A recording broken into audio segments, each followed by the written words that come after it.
Hello and welcome back to another day in the arena. It's me, it's CGB, and today in the arena we are going into Historic to revisit Chromatic Black. I don't think we could do Mono Black Week without playing a little bit of probably the most beloved Mono Black deck that's not really a Mono Black deck. If you want to know how this works with the rules of the color challenge, it's not quite like Commander. I make the rules to the color challenge, and I say if the sideboard has multicolor cards and the main deck doesn't have any basic lands that would cast them without the help of something like a Chromatic Lantern or a Treasure Map, I think it's fine to play other colors in the mono decks as long as we don't have lands that could traditionally cast them. So you're not going to see me splash like one green card and put 4 Overgrown Tombs in my deck and say that's mono black. That's not.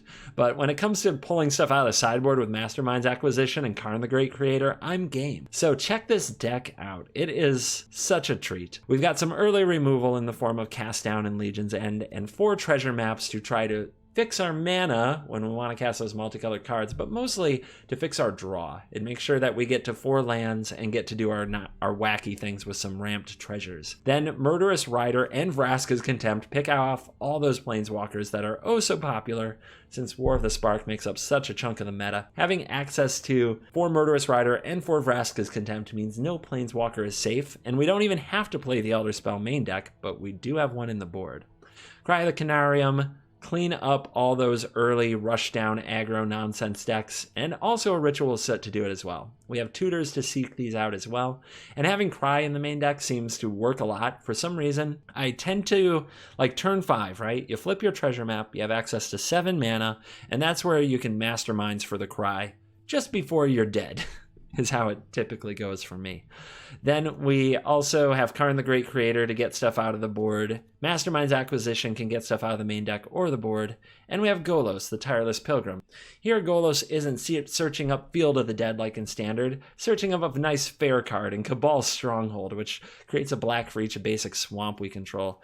So typically what we're trying to do is keep from dying. Play Karn the Great Creator or a Chromatic Lantern. Karn can go fetch one of the Chromatic Lanterns from the sideboard. Then play a Golos. Karn can also fetch the 4th Golos from the sideboard. So either way, we've got multiple looks at Chromatic Lantern and Golos. If Karn survives, Karn can grab both. Can go tick down Lantern, tick down Golos. So Karn is a 1 Planeswalker, put the whole combo together type.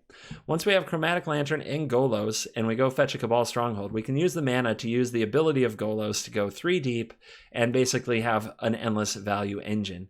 When Golos hits Mastermind's Acquisition, Mastermind gets cast for free, and then we can usually make the mana using Cabal Stronghold to cast the other side of the spell.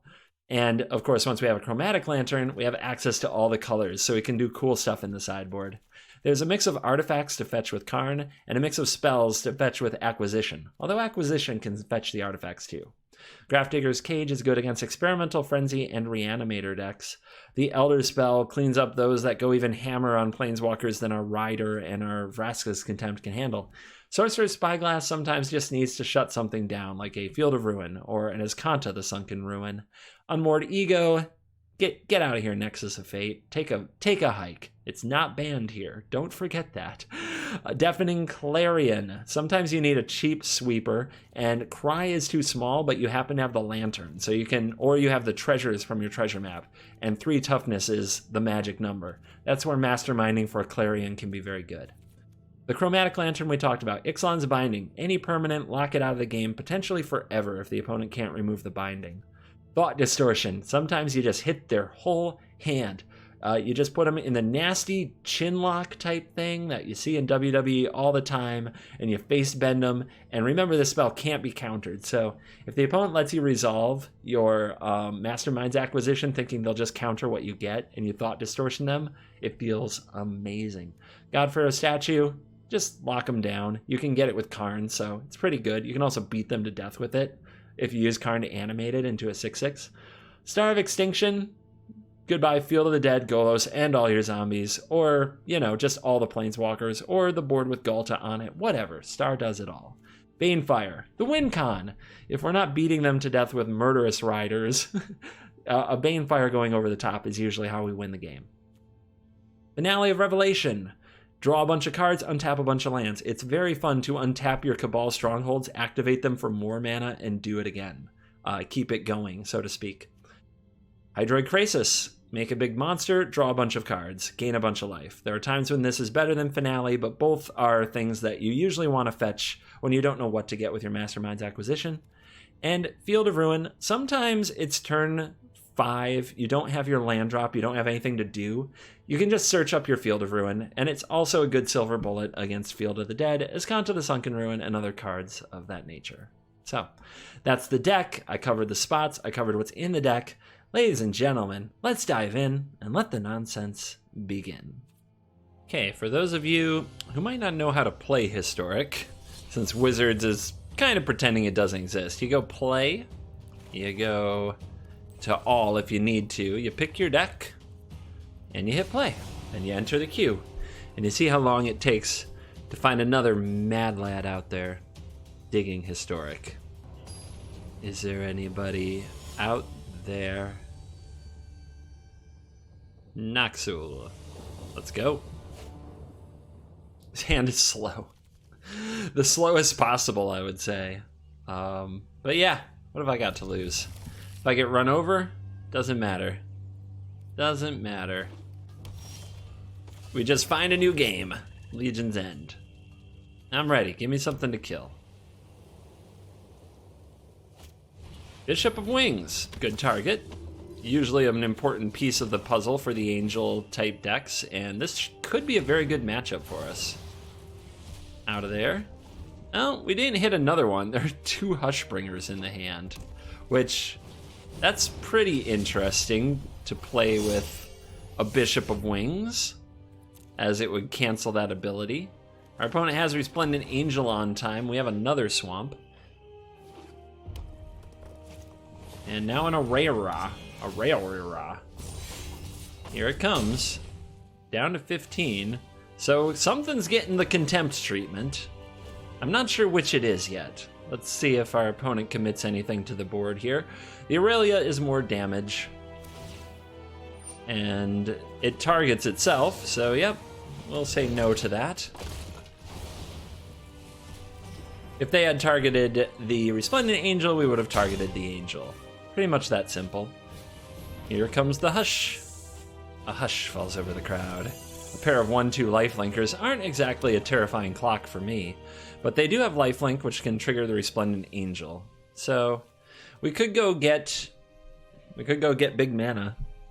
Let's see. If our opponent somehow triggers this next turn, gains a bunch of life, what can we Masterminds for? Next turn we would have 6 swamps. 3 of them go in, make 6, 3 more. So 9.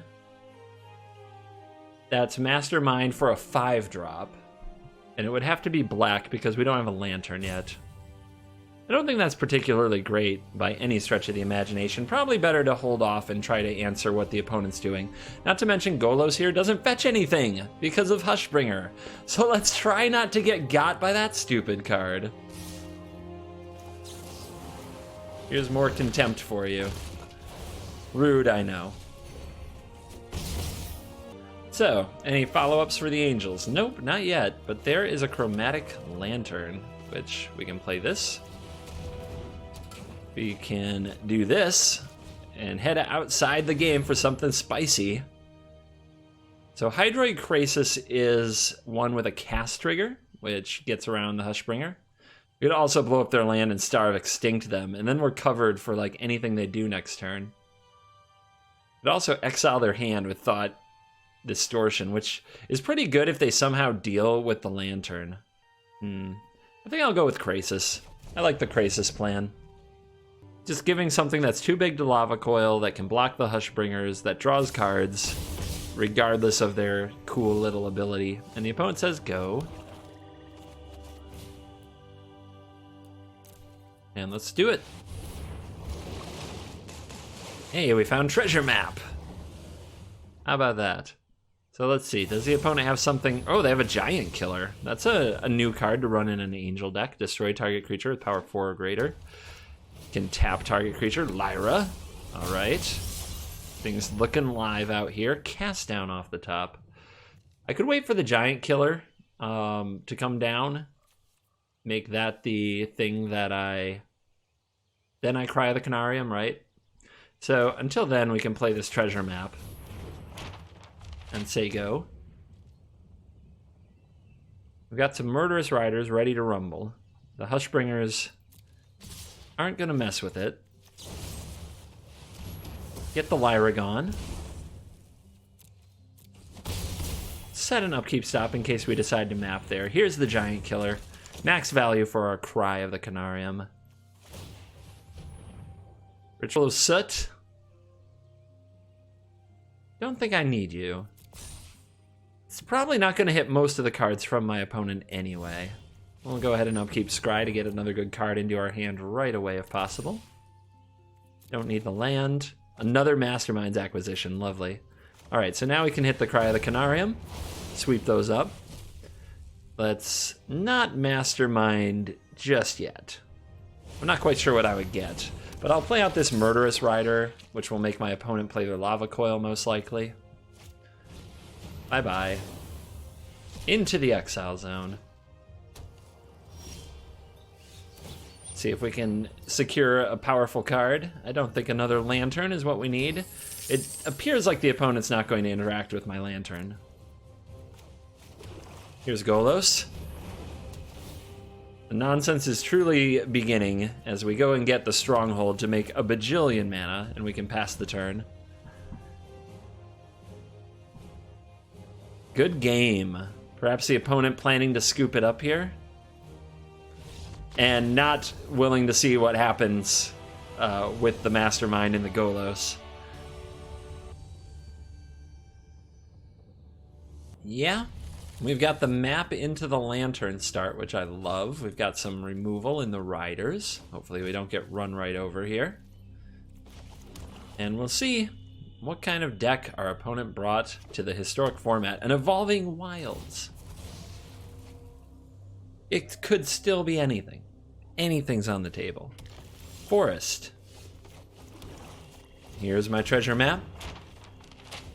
I love turn 2 treasure map, turn 3 mana rock. Because we get to use the map the same turn we accelerate our mana. It's so lovely. Speaking of accelerating mana, here's an Incubation Druid. So they say to bolt the bird. I'm going to try being patient. I have a lot of things like Cry of the Canarium and Ritual Soot that can deal with this Druid.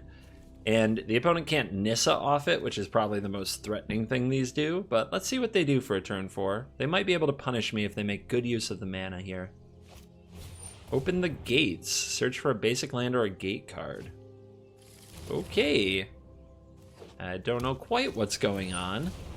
Seems a very rampy, color-oriented Bant deck so far. Another Open the Gates. Okay. There's certainly a lot going on. I don't feel punished by the Incubation Druid, though, because it doesn't look like the opponent's going to use all their mana. Alright. Let's scry it up. What do we got? Golos. I don't have a land to play this Golos. I have a Karn the Great Creator. I think I'd better try again. Right now it's about hitting land drops, right? Yeah, right now hitting land drops is the way to be. I don't really know what I'm playing against, making Masterminds pretty rough, but I'll go for the Karn. The Great and Powerful. I could plus this.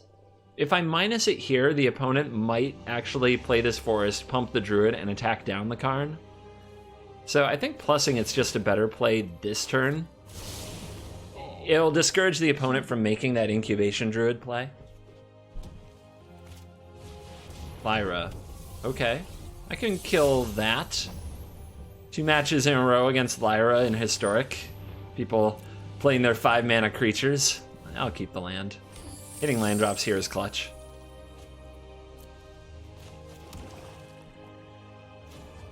Alright, let's go get something. There's a God Pharaoh's statue. We have 8 mana available. 3 of it is going to kill Lyra. So we could get a Golos here. And Golos just threatens to go nuts if the opponent doesn't deal with it. We give up all of our treasures, but I think that's fine.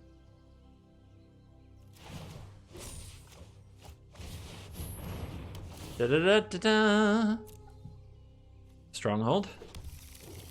Pass turn.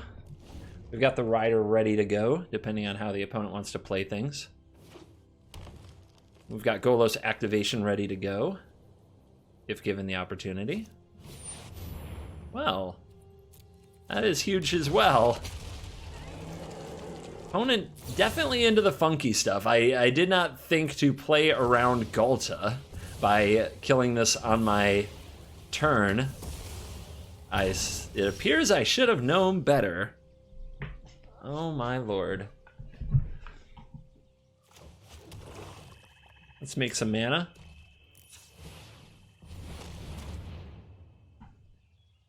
So we can activate the Golos. As long as I have 3 mana open at the end to use Murderous Rider, I guess I'm pretty happy. And yeah, there's plenty of solutions here, so... Contempt your Ghalta. We have 3 mana in the pool. I suppose I may as well use it to cry. Remember, the cry leaves at the end of step anyway. I only miss out on 1 damage. Oh yeah, that mana actually doesn't even cost me anything.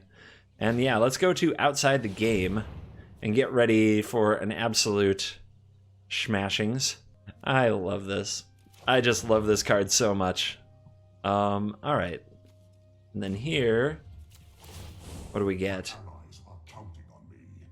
I don't think the cage, I don't know if Spyglass will do anything. I guess we can have a backup lantern. You know, just in case they find a way to deal with the lantern. Having a backup lantern seems like a good play. Just in case. Our opponent has a Karn. That shuts off... That shuts off both of these. Well, we have a Murderous Rider. It'll be okay.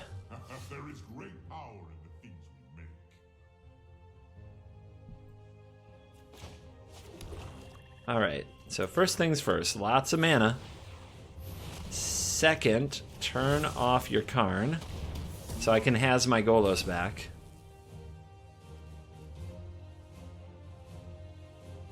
One, two, three, 7, 8. Not quite enough yet for the finale.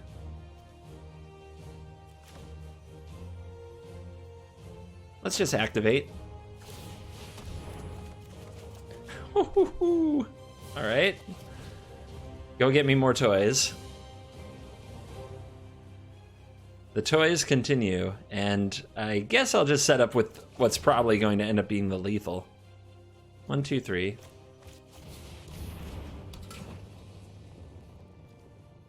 Let's see, this would have Summoning Sickness. So I guess I'm just gonna plus no targets.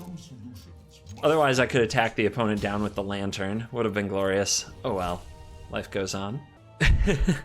This deck is so ridiculous. So many choices. So much nonsense. So much insanity. Next turn, if I get to use the Creator, I'll probably get another Golos to get another Stronghold to make my X spells even better. And Headbanger. Either thinking or taking it to Rope Town or a disconnect. But it looks like we're back, and here's Ugin. Nothing has colors. Nothing is colored. Awkward. So awkward. Karn Ugin. What a bizarre deck. What a bizarre build we've got here. True brews here in Historic, my friends. You can have this lantern, I guess. Suddenly it turned into an artifact deck. It's like I blinked and an artifact deck was created. Make the mana. Don't let the mana make you. Woo, boy. Alright. Swift, and who dies? You die. Cast that away, because why not?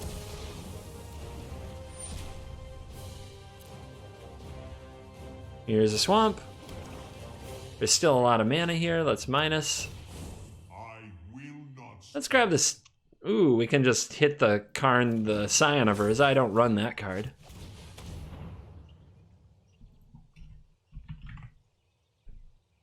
Gaia's Blessing. Dear Lord. All right. Then we play you. We still have some mana floating. All this stuff going on. We may as well get a Murderous Rider online. I don't know if or when the opponent might remove the Spyglass, so let's tag the Karn. And your turn. Their Chromatic Lantern doesn't work because of Karn the Great Creator, which is another reason to hand it to him. Golta? Wow, what a mix. What a funky mix. I treated them really poorly.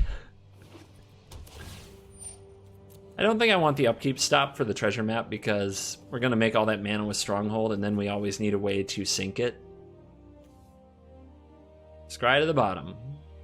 Probably need that Gaia's Blessing to serve you up something juicy, something nice. Or Banefire is just going to do the thing. Yep, the blessing is occurring. It's the blessing!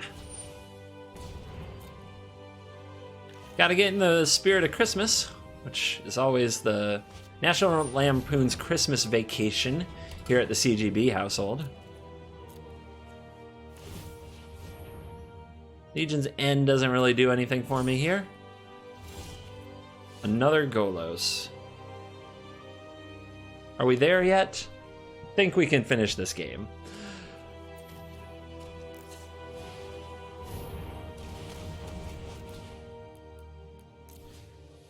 Pew! Do we got the mana?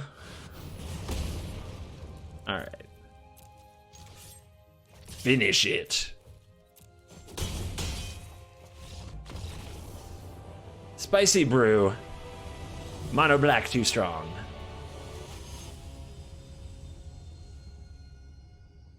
Ooh, not enough land. And all 4 drops and more. That was a bad hand. This will have to do. And I think I'm actually bottoming a land in this case.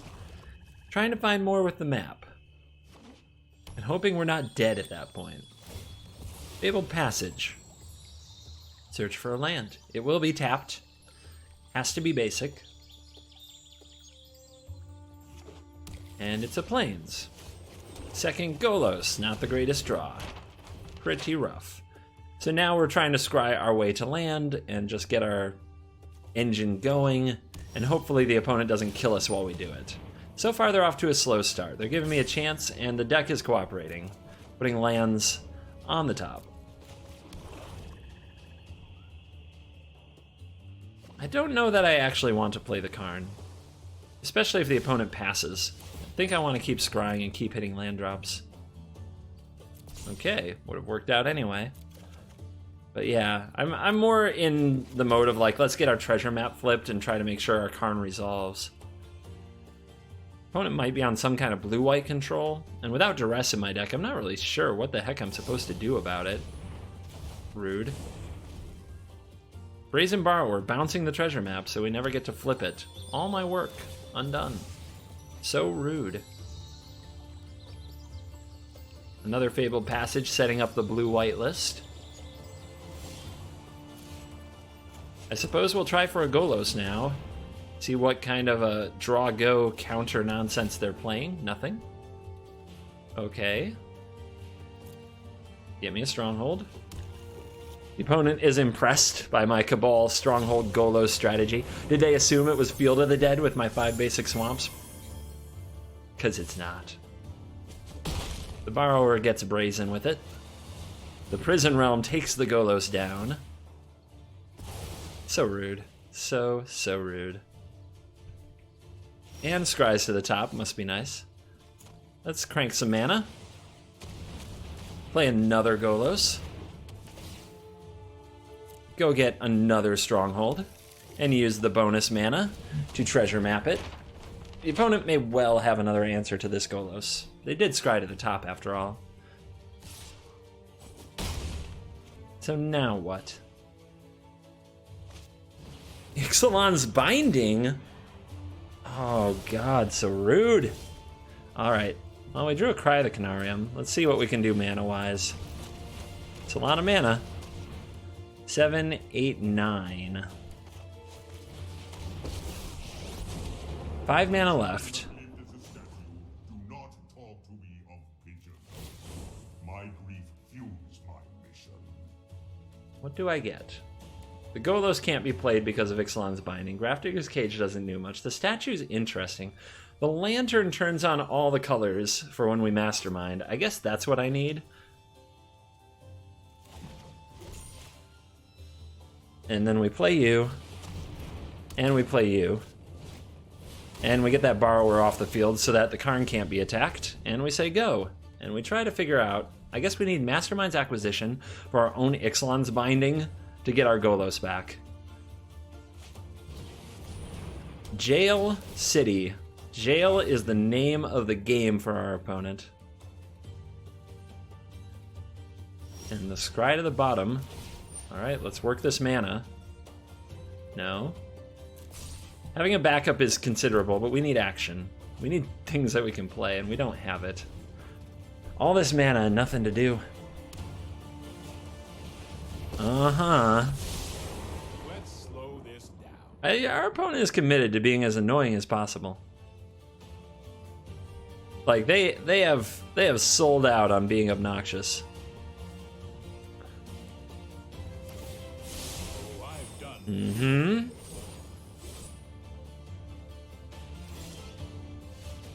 There it is. I have 2 mana open. Let's crank up the mana here. What? Why did it say a blue? That's not what I was trying to do. I'm trying to do this.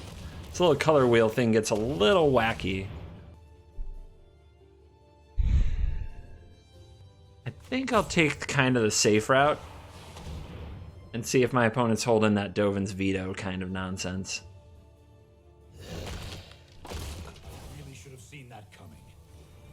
Yeah, stop it. You know you're gonna counter this. You know you're slow roll countering me. No? Okay, I'm gonna hold this. Oh, yes. Yes, yes, yes, yes, yes.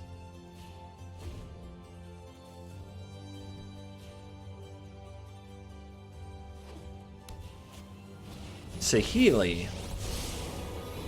Sure. Then a challenge you'll get. Mana. Mana. From outside the game. I believe it says it can't be countered, right?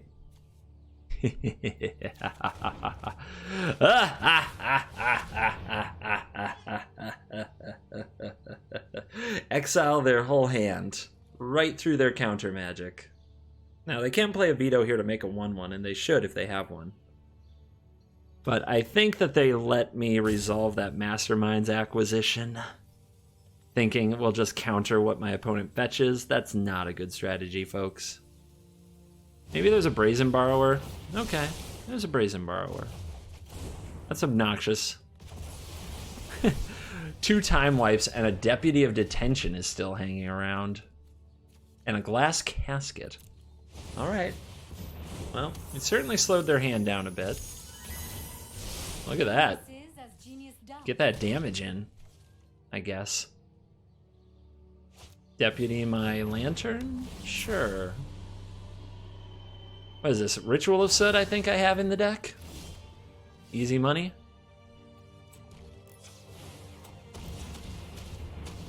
Seven, 8, 9. Search your library for a card. Yeah, this'll do. Boom shakalaka. Get back my Lantern, thank you. And we can have another map now. Anybody else need a map? I need a map. Looks like we're gonna have to find our Elder spells as well. Foolish to come. Alright. Draw me good cards, please. I was thinking something a little different. Okay. Mana. Mana. Contempt. Curse And another map. And because we have the mana in the pool, let's just use it now. Yeah, they kill planeswalkers. That's not terrible. We can dig that.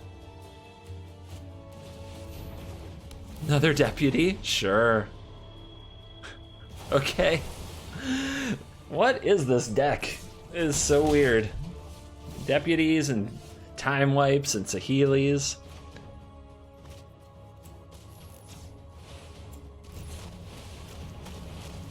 Swiftly end, please. Give me those back. I'm not satisfied with losing them. Let's put out a Murderous Rider and scry it up. And say go. Because why not? We're just gonna keep working this. We're gonna work this till it's over, baby. I don't know. What do you guys think of Historic? The back and forths, the unique decks? I didn't know Magic could be like this. Like, I had forgotten. Since when did we see a deck where we didn't know what the cards in it were right away? It seems like it's so rare nowadays. And this game has been just kind of throwing these slugs back and forth. Did I just put like 3 swamps in a row on the bottom? Yep. And of course there's still that side of Magic, right? A little bit of mana screw. I'll go ahead and absorb this. I'm not in a hurry to use the Legion's End. Let's make the opponent play a whole bunch more little creatures out here before we use Legion's End. Secrets. That's got to be City's Blessing level. That's a draw 3. I haven't seen this card in a million years. Mox Amber. Cranking out the dorks. Like, look at this. What?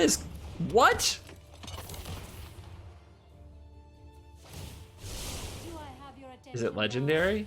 This is legendary. So the opponent gets a bonus turn because of Saheeli Timestream Navigator? Did you guys just see this? They turned this into a Saheeli. They drew another Secrets. So Saheeli turned a servo into a time stream and made another turn. We're getting time walked. Now Shepherd of the Flock getting back Saheeli. That means that Saheeli can be used again.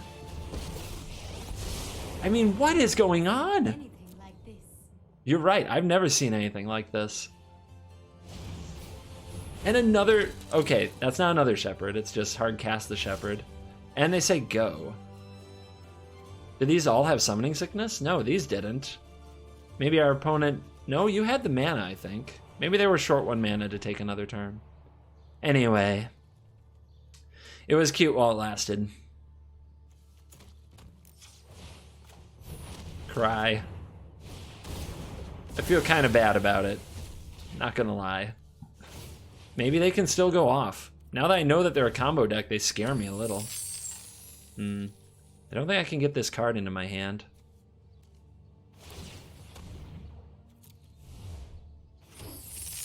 But we got all these treasures. All the treasure. Good old treasure map. Mystic Sanctuary. Get back Secrets of the Golden City. Okay. They're looking to draw another 3 next turn. I draw Vraska's Contempt. Let's get some cards. I'm a little scared now. There's like a combo element to this deck that might never let me untap again at any moment, and I don't really understand all the ways that it works. I do understand I've better Vraska's Contempt this. I'm sorry, but I must tend to my creations. But there's another draw 3 coming up. This game is not over. We're drawing 3 a turn until we run out of treasures. But yeah, this is a war. Okay, draw 3.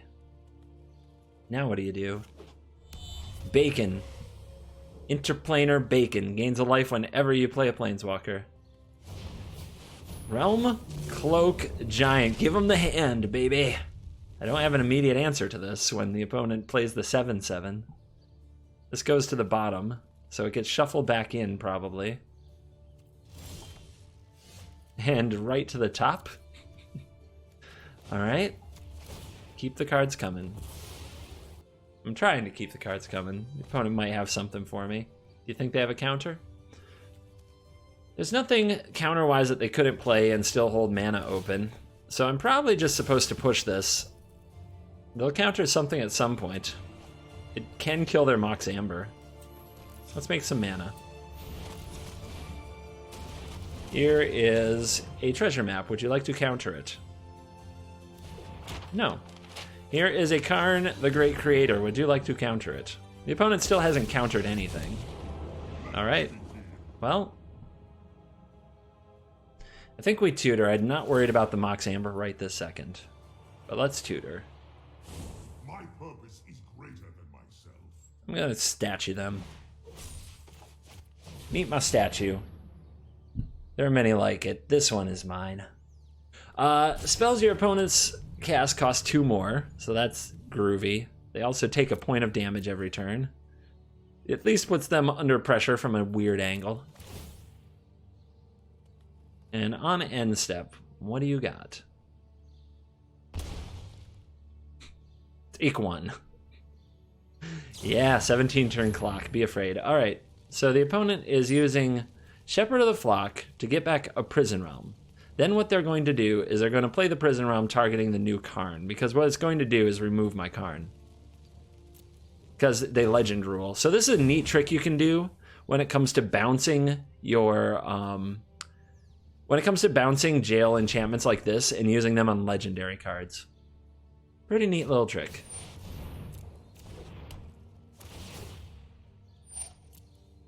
Farewell, and thank you for the lesson.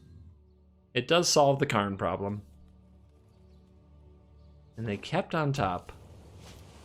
And another Tesseract. Okay. They only have 1 artifact. Look at all this nature. This will keep an eye on you. Cast down isn't really what I'm looking for here. It's good against the giant when the opponent eventually plays that, though. On second thought, yeah, I better take it. I better take it. And we can go ahead and swiftly end this Tezzeret. We will meet again. Let's make some mana. At least one stretch of it. Let's use the map right away. Try to make this draw a good one.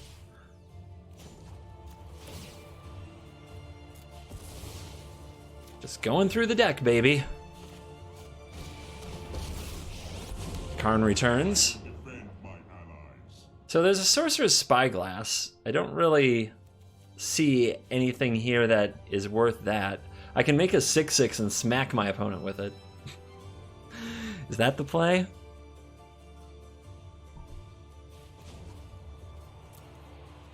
I mean, it remains a creature until next turn. All right. Let's Legion's End, because then we see the hand, and maybe that will change our play. Plains. Yeah, let's try to close. Let's get bossy up in here. Introduce you to a friend of mine. Let's also draw another card. Another map. All right.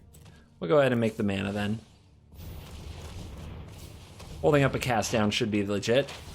Map City. And play you. Look in here. Look at the bottom of my deck. Holy crap. It's a lot of land. Those treasure maps have done the work. Hit you for 6. Your turn. Upkeep stop possibly for the maps. Realm Cloak Giant, 7/7 coming down. Now the opponent can bounce it with Shepherd of the Flock, and okay, they can bounce it with Usher to Safety. Not with that's the adventure mode.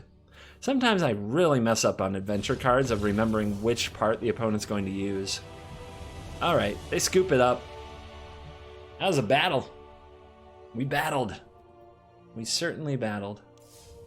I hope that you enjoyed this look at Chromatic Black in Historic. It's a very fun deck. It's very nice to know that we can still play it when we need to. The Historic play queue actually looks really fun with a lot of different decks roaming around that I don't quite know what's going on when I see them, which presents new challenges and is a great break from Standard, which I think is what Historic was meant to be and hopefully will remain.